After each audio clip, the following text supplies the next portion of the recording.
Halo semuanya, perkenalkan kami dari kelompok 1.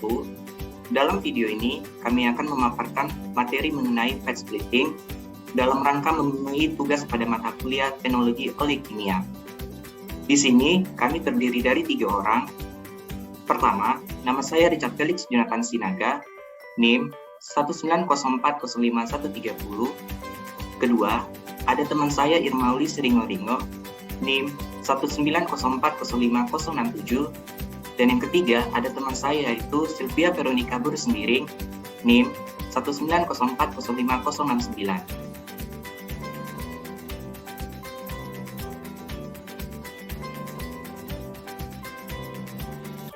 Adapun pokok pembahasan yang kami paparkan dalam video ini, yang pertama, dasar teori, kedua, hidrolisis minyak, dan yang ketiga, proses fat splitting. Baiklah, pokok pembahasan pertama kita yaitu dasar teori.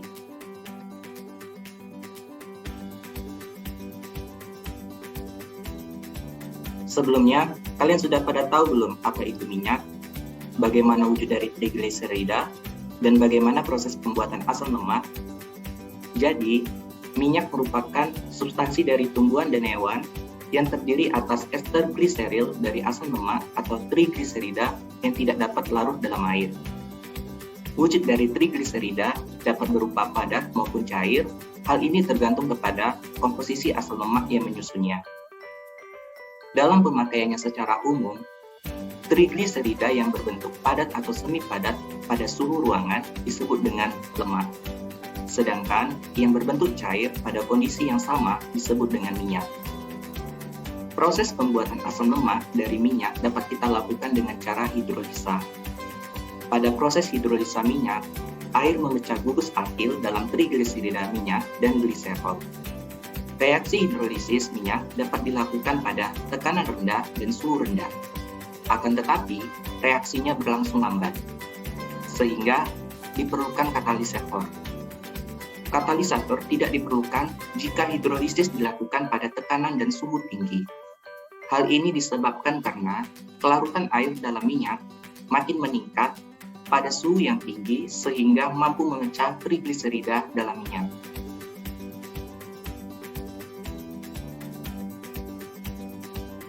Selanjutnya, hidrolisis minyak.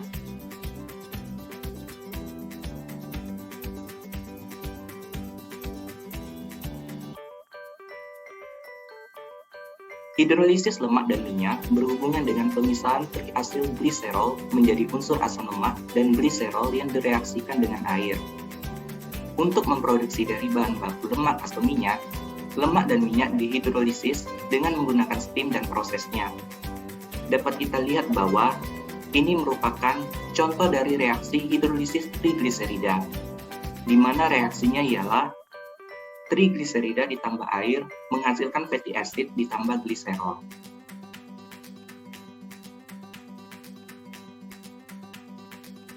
Adapun jenis-jenis dari hidrolisis minyak terbagi menjadi 3. Yang pertama, hidrolisis dengan katalis basa. Kedua, hidrolisis dengan katalis enzim. Dan yang ketiga, fat splitting.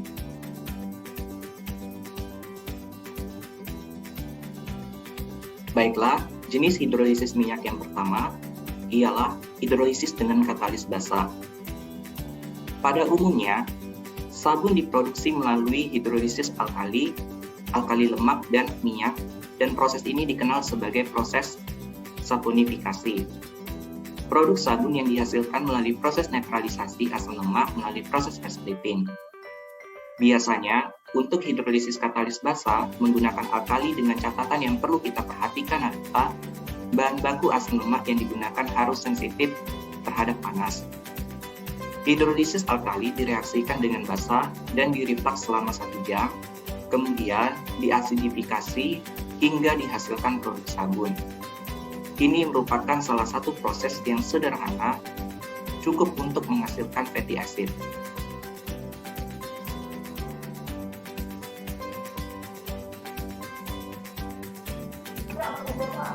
Selanjutnya yaitu hidrolisis dengan katalis enzim. Hidrolisis dengan katalis enzim merupakan alternatif proses untuk menghasilkan asam lemak dan dibentuk pada kondisi suhu atau tekanan yang rendah. Kemudian, proses ini dapat digunakan untuk menghasilkan asam lemak dari minyak yang mudah teroksidasi, di mana mengandung asam lemak tak jenuh yang cukup. Hidrolisis dengan katalisis enzim lipase untuk menghasilkan asam lemak dan gliserol tidak lebih ekonomis dibandingkan proses kimia yang konvensional, karena harga enzim lipase yang cukup mahal. Bagaimanapun, keekonomisan merupakan nilai tambah suatu produk. Biasanya, reaksi hidrolisis ini diaplikasikan pada hidrolisis minyak ikan dengan lipase dan menghasilkan asam lemak N3 polyunsaturated.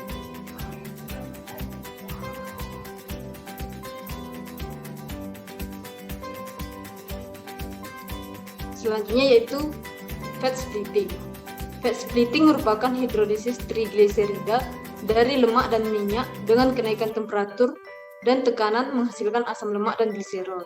Fat splitting adalah sebuah reaksi homogen yang terjadi secara bertahap.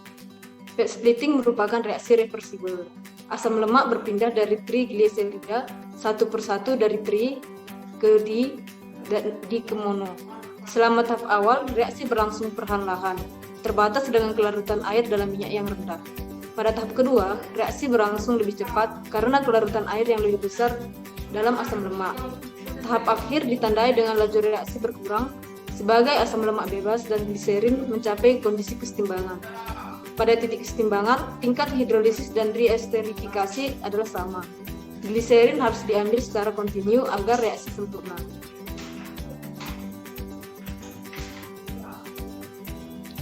Proses pengolahan minyak menjadi asam lemak secara garis besar, tahapannya yaitu yang pertama, pemurnian minyak.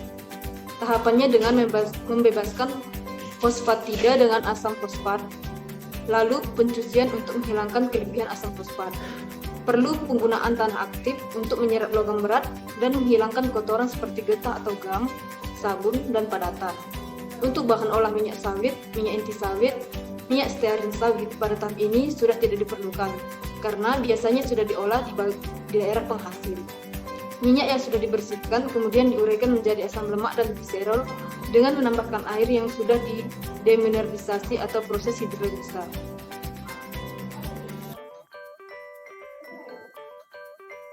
Nah, ini merupakan diagram dari proses fat splitting. Pada gambar ini ditunjukkan suatu rancangan single stack counter current splitting. Lemak terdegradasi pada sebuah cincin spark pada bagian tengah sekitar 1 meter dari dasar dengan sebuah pompa bertekanan tinggi. Air terdapat pada bagian atas dengan perbandingan 0,0-50% dari berat lemak.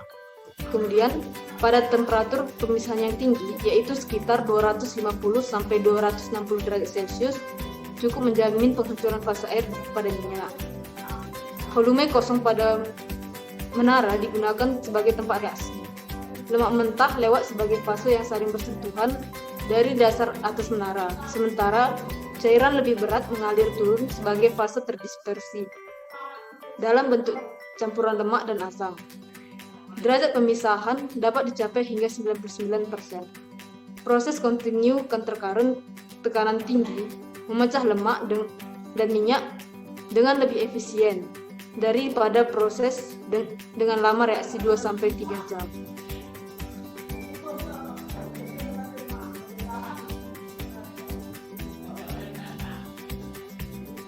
Proses fat splitting dibagi menjadi terdapat 3 bagian, yaitu yang pertama proses Dietzel, kedua proses batch autoclave, dan ketiga proses kontinu.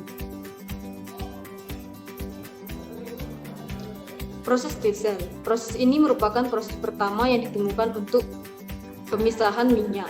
Proses ini digunakan pada skala kecil karena biaya dan instalasi serta pengoperasiannya mudah dan murah. Tetapi karena konsumsi energinya besar dan kualitas produknya buruk, maka proses ini tidak lagi digunakan secara komersial. Proses ini menggunakan reagen Dietzel dengan asam sulfat untuk katalisasi fat splitting. Reagen tersebut merupakan campuran tersulfonasi dari oleat atau asam lemak lainnya dengan jumlah naphthalate. Waktu reaksi yang cukup panjang, konsumsi steam yang besar, dan terjadinya pemudaran warna asam lemak merupakan kelemahan dari proses ini, sehingga saat ini sangat dibatasi penggunaannya.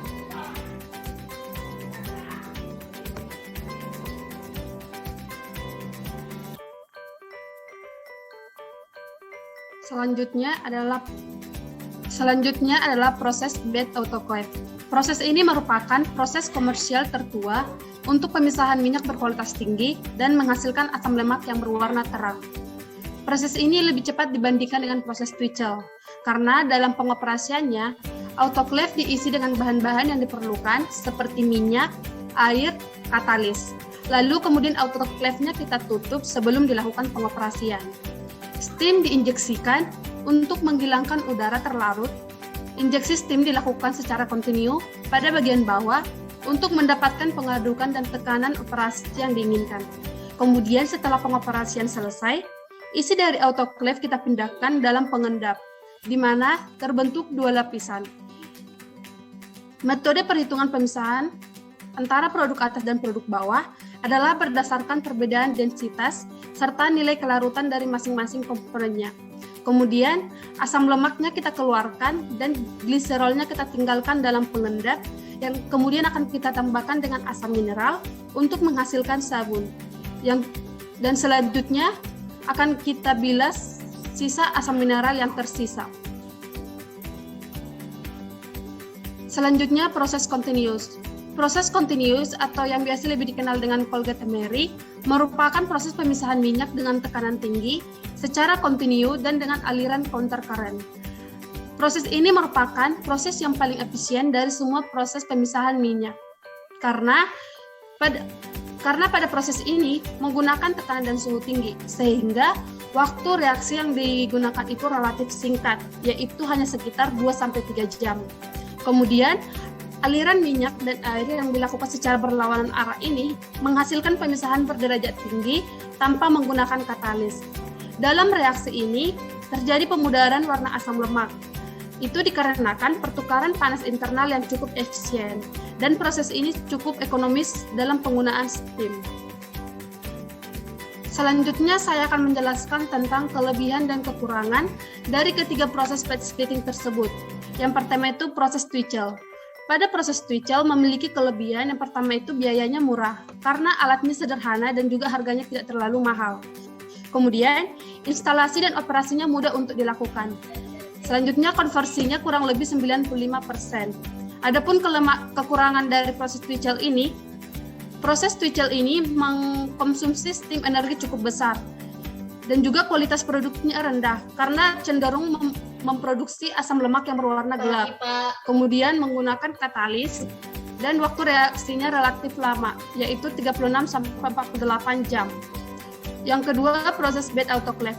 Pada proses batch autoclave ini memiliki kelebihan, konversinya kurang lebih 95% dan hasilnya jernih. Adapun kekurangannya, pada proses batch autoclave ini, waktu reaksinya juga cukup lama, yaitu 6-10 jam dan juga menggunakan katalis. Terakhir, proses continuous. Pada proses continuous ini, memiliki konversi yang hampir sempurna, yaitu kurang lebih 99%. Dan waktu reaksinya relatif singkat, yaitu 2-3 jam, dan biasanya reaksi ini berlangsung tanpa adanya katalis. Adapun kekurangannya, kondisi operasinya menggunakan tekanan dan suhu tinggi, yaitu pada 5000 kPa dan 260 derajat Celcius, dan juga konsumsi steamnya yang tinggi. Berikut merupakan jurnal yang kami gunakan pada bahan presentasi ini.